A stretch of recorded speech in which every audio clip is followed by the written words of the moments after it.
Bombshell. FBI agents testified. Fired up leaders push Trump probe despite flimsy evidence. And if you've been following me back on my old channel, you know that I've been saying this from the very beginning that this came from the top. All this came from the top. It wasn't the FBI people that's on the ground that came up with all this stuff. This came from the top down. Um, in an explosive testimony Tuesday in Michael Sussman's trial, an FBI agent said fired up senior FBI leadership insisted on continuing the investigation into now debunked allegations of a secret Trump-backed channel to Moscow via a Russian bank, despite learning the story was unsubstantiated. FBI agent Curtis Hyde was the co-case agent on the investigation into the allegation that there was a secret communication channel between the Trump organization and Kremlin-linked Alpha Bank.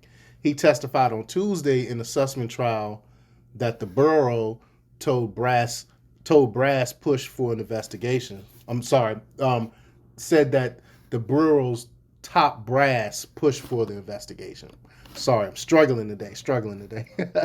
Hyde was told in an instant message from FBI agent Joe Patenka, who was the supervisor leading the Crossfire Hurricane investigation regarding Trump-Russia collusion allegations, that senior leadership was, quote, fired up about the Alpha Bank and Trump organization email servers, and not opening an investigation was not an option. He received this message 2 days after Sussman met with the FBI General Counsel, James Baker, to give him the underlying allegedly pretextual data. And again, we know that James Baker is now working for Twitter, which I think he needs to go. We can't trust this guy whatsoever.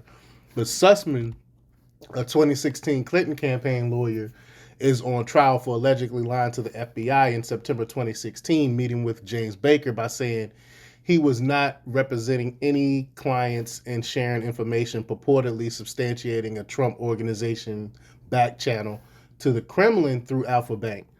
Special Counsel John Durham has provided evidence that Sussman was representing clients at the meeting, both the Clinton campaign and then New Star tech firm executive Rodney Jeffrey. And I went into detail about all this in several videos.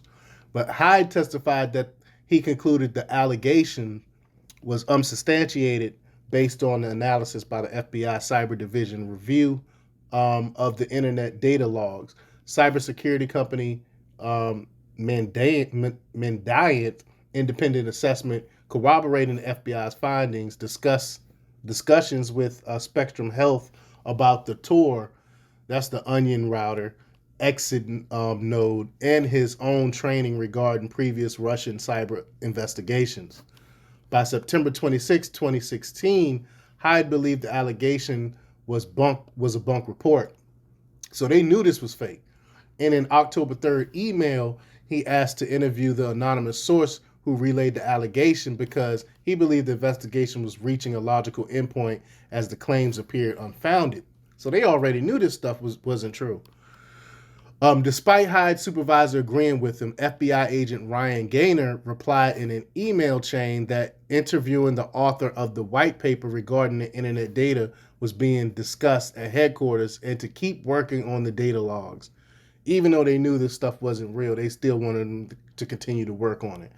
Afterwards, Hyde's team had an additional conversation with Spectrum Health and Mandiant, which also been hired by Alpha Bank to investigate the allegations. So Alpha Bank hired their own people because they were basically saying, you're not going to put these lies on us.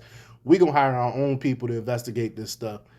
He was asked for an investigative summary on October 19th and had never been able to interview either the source of the data or the author of the white paper. So you're the FBI. How are you aren't able to interview these people? That's a question I want to know. That's because they didn't want to know the answer. They wanted to go with the fake story that Trump was working with Russian Alpha Bank. Gaynor testified on Monday that the FBI senior leadership had placed a close hold on Sussman's identity as the source, meaning that his name couldn't be revealed. As a result, Gaynor didn't tell the agents working the case that Sussman was the source. Within 2 weeks of opening an investigation, Hyde believed the allegations was unsubstantiated, but the FBI headquarters continued to have them investigate anyway. And that's because they wanted to throw everything they could at Trump to try to see what stick. But let me know what you think about all this. Leave your comments down below. Like, share, and subscribe, and check out themarkrepublics.com for the latest in news. Until next time, peace.